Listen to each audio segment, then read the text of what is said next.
अस्सलामुअलैकुम, welcome to Excel and computer basic hub. उम्मीद करती हूँ कि आप सब खैरियत से होंगे। आज की वीडियो में जो हम स्टडी करने जा रहे हैं वो है होम टैब। होम टैब के अंदर आपको बहुत सी कमांड्स नज़र आ रही होंगी और ये सारी कमांड जो है अलग अलग ग्रुप्स में डिवाइड कर दी गई हैं। ये आपको इनके दरमियान एक लाइन पतली सी नज़र आ रही होगी। तो ये क्या है, बहुत सी कमांड्स अलग अलग ग्रुप्स में डिवाइड हैं। उससे पहले मैं आपको थोड़ा सा बता दूं कि एक्सेल की फ़ाइल में जब हम डेटा इंटर करते हैं तो वो बेसिकली हम क्या करते हैं, शीट में उसको इंटर करते हैं। तो यहाँ पे आपको नीचे ऑप्शंस नज़र आ रहे होंगे, शीट 1, शीट 2, शीट 3। तो एक्सेल की एक फ़ाइल जब हम बना रहे हैं तो उस पर हम डेटा जो है वो शीट्स में इंटर करते हैं, तो हम एट अ टाइम बहुत सी शीट्स पर काम कर सकते हैं। अभी जो मेरे पास ओपन है वो शीट 2 है, शीट 1 है। शीट 2 पर भी हम काम कर सकते हैं, शीट 3 पर भी। इसी तरह अगर मैं और शीट्स भी ऐड करना चाहूँ, यहाँ पर ऑप्शन नज़र आ रहा है, इस पर क्लिक करते ही एक और शीट ऐड हो गई, शीट नंबर 4। एक और हम ऐड कर लेते हैं, शीट नंबर 5। और शीट ऐड करने की जो शॉर्टकट की है वो Shift+F11 है। तो एट अ टाइम हम बहुत सी शीट्स पर काम कर सकते हैं। और यहाँ पे आपको नज़र आ रहा होगा, इसको हम क्या कहते हैं, स्क्रॉल बार। यानी कि यहाँ से हम वर्कशीट को लेफ़्ट राइट कर सकते हैं। उसके बाद ये जो एरिया आपको नज़र आ रहा है ये क्या है, हमारे पास जूम इन और जूम आउट, यानी कि इससे हम अपनी शीट को जो है जूम कर सकते हैं ताकि हमें आसानी हो। और शीट को जूम करने का एक और तरीका भी है, आप कीबोर्ड पर कंट्रोल प्रेस करें और माउस पर जो है स्क्रॉलर जो है उसको आगे की तरफ करेंगे तो हमारे पास जो शीट है वो जूम होगी। इसी तरह अगर हम इसको जूम आउट करना चाहें तो कंट्रोल प्रेस रखते हुए स्क्रॉलर को पीछे की तरफ करेंगे तो ये हमारे पास जूम आउट हो जाएगी। तो zoom in, zoom out, zoom in, zoom out.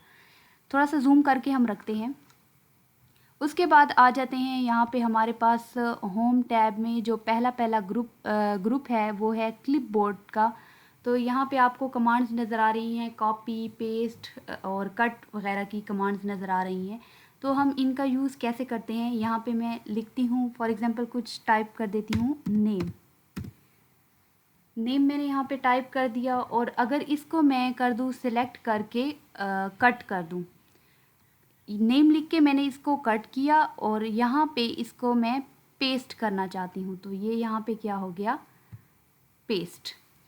मैंने टाइप किया नेम एक सेल में और वहाँ पे क्या कर दिया, उसको दूसरे सेल में उसको पेस्ट कर दिया। यानी कि जो मैंने नेम ई सेल में लिखा था वो वहाँ से कट होके डी सेल में पेस्ट कर दिया मैंने। अगर इसी नेम को मैं दोबारा कॉपी कर लूँ और इसको मैं यहाँ पे ई सेल में पेस्ट कर दूँ, ये देखें यहाँ पे मैंने कॉपी किया और यहाँ पे मैंने ई सेल में पेस्ट कर दिया। तो कट पेस्ट करने से यानी एक सेल में जो हमने नेम लिखा हुआ था वो दूसरी जगह पे पेस्ट हो जाएगा और पहले वाले सेल से कट हो जाएगा। और कॉपी पेस्ट करने से वो पहले वाले सेल में भी नेम लिखा रहेगा और दूसरे सेल में भी पेस्ट हो जाएगा।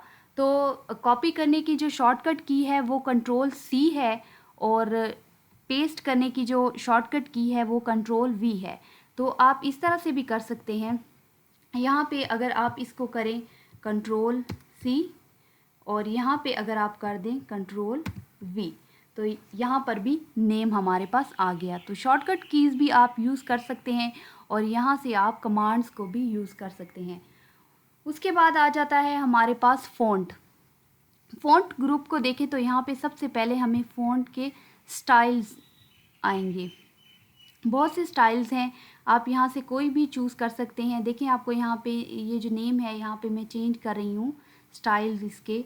आप कोई भी यूज़ कर सकते हैं हेडिंग्स वगैरह के लिए जो आपको अच्छा लगे। बहुत से फ़ॉन्ट्स के स्टाइल हैं, वो हम यहाँ से यूज़ कर सकते हैं। उसके बाद आ जाते हैं यहाँ पे कि फ़ॉन्ट का साइज़ जो है वो कैसे इंक्रीज़ करते हैं। यहाँ पर क्लिक करने से जहाँ पर नंबर्स लिखे हैं यहाँ उसके साथ एक एरो टाइप बना हुआ है, वहाँ पे क्लिक करेंगे तो आपके पास बहुत से नंबर्स आ जाएंगे। आप उसको डायरेक्ट यहाँ से 20, 22 उसका साइज़ जो है वो इंक्रीज़ और डिक्रीज़ कर सकते हैं। और यहाँ पे आपको कैपिटल ए नज़र आ रहा है, यहाँ से भी हम इसका साइज़ इंक्रीज़ कर सकते हैं फ़ॉन्ट का। और यहाँ पे आपको एक स्मॉल कैपिटल ए नज़र आ रहा है, यहाँ से हम जो टेक्स्ट का साइज़ है वो डिक्रीज़ भी कर सकते हैं। उसके बाद यहाँ पे बी लिखा हुआ है, इसका मतलब है बोल्ड, यानी कि जो सेल हमारे पास सिलेक्ट है बोल्ड पर हम क्लिक करेंगे तो वो हमारे पास बोल्ड हो जाएगा। तो अक्सर हम बोल्ड को हेडिंग्स वगैरह में यूज़ करते हैं। उसके बाद आ जाता है इटैलिक, यानी कि हमारा जो टेक्स्ट है वो इटैलिक हो जाएगा। उसके बाद हमारे पास एक यू है, इट मीन्स के अंडरलाइन, यहाँ पे हम क्लिक करेंगे तो हमारा जो टेक्स्ट है वो क्या हो जाएगा, अंडरलाइन। अंडरलाइन के अंदर एक दो और ऑप्शंस भी हैं कि डबल अंडरलाइन और सिंगल अंडरलाइन भी है। तो डबल करने से हमारे पास 2 अंडरलाइन आ जाएंगी और सिंगल करने से एक, और ऑप्शन है कि अनअंडरलाइन, अंडरलाइंस को हम हटा भी सकते हैं यहाँ से। उसके बाद ये जो बॉक्स आपको नज़र आ रहा है ये क्या है, बॉर्डर्स। इसमें हम बॉर्डर्स को ऐड करते हैं, यानी कि अगर हमने कोई सेल्स की जो है वो रेंज सेलेक्ट की है और उसमें हम बॉर्डर्स ऐड करना चाहते हैं, बॉटम बॉर्डर्स, यानी कि उसके जो नीचे है जो हमने रेंज सेलेक्ट की वहाँ पे क्या आ जाएगा, बॉर्डर आ जाएगा। यहाँ पे हम ऑल बॉर्डर्स भी कर सकते हैं। अगर हम एक रेंज सेलेक्ट कर लें सेल्स की और यहाँ पे ऑल बॉर्डर्स कर लें तो जो हमने रेंज सेलेक्ट की थी उसके चारों तरफ जो हैं वो क्या आ गए, बॉर्डर्स आ गए। थोड़े से ये आपको डार्क नज़र आ रहे होंगे यहाँ पे ये जो बॉर्डर्स हैं। इसी तरह आप लेफ़्ट राइट बॉर्डर जो भी आपको ज़रूरत है आप वो यूज़ कर सकते हैं। और यहाँ पे आप ड्रॉ बॉर्डर्स यानी ख़ुद भी बॉर्डर ड्रॉ कर सकते हैं जहाँ पर भी आप करना चाहें। ये देखिए ये मैं ड्रॉ कर रही हूँ। और इसके बाद अगर हम करें बॉर्डर को हम यहाँ से रेज़ भी कर सकते हैं, यानी कि जो हमने बॉर्डर्स ड्रा किए उसको हम यहाँ से इरेज बॉर्डर सेलेक्ट करके इसको हम रेज़ कर देते हैं। यहाँ से भी अगर आप चाहते हैं कि किसी भी सेल का बॉर्डर हट जाए तो इसको भी हम रेज़ कर सकते हैं। लाइन बॉर्डर पर अगर हम आएँ ये तो हम इसमें कलरफुल बॉर्डर्स भी ऐड कर सकते हैं। अगर आपको ज़रूरत है आप कलरफुल बॉर्डर्स ऐड करना चाहते हैं तो आप उनको कलर्स भी कर सकते हैं। उसके बाद लाइन स्टाइल भी हमारे पास हैं। हम उस लाइन की थिकनेस वगैरह को सेट कर सकते हैं कि हमें डबल लाइन बॉर्डर्स चाहिए या उसकी थोड़ी थिक बॉर्डर्स चाहिए या थिन बॉर्डर्स चाहिए या डॉटेड लाइंस वाले बॉर्डर चाहिए, तो वो सारे भी हम सिलेक्ट कर सकते हैं। उसके बाद ऑप्शन आ जाता है सेल के कलर फिल का, यानी कि अगर हम कोई सेल सिलेक्ट करते हैं, ये मैंने सेल सेलेक्ट किया और इस पर क्लिक किया तो ये मेरे पास सेल का क्या हो गया, कलर चेंज हो गया, यानी कि ये फिल कलर का ऑप्शन है। मैं यहाँ पे एक और सेल सिलेक्ट करती हूँ और यहाँ से अपनी मर्ज़ी का एक कलर चूज़ करती हूँ, पर्पल। देखिए आप यहाँ से कलर भी फिल कर सकती हैं।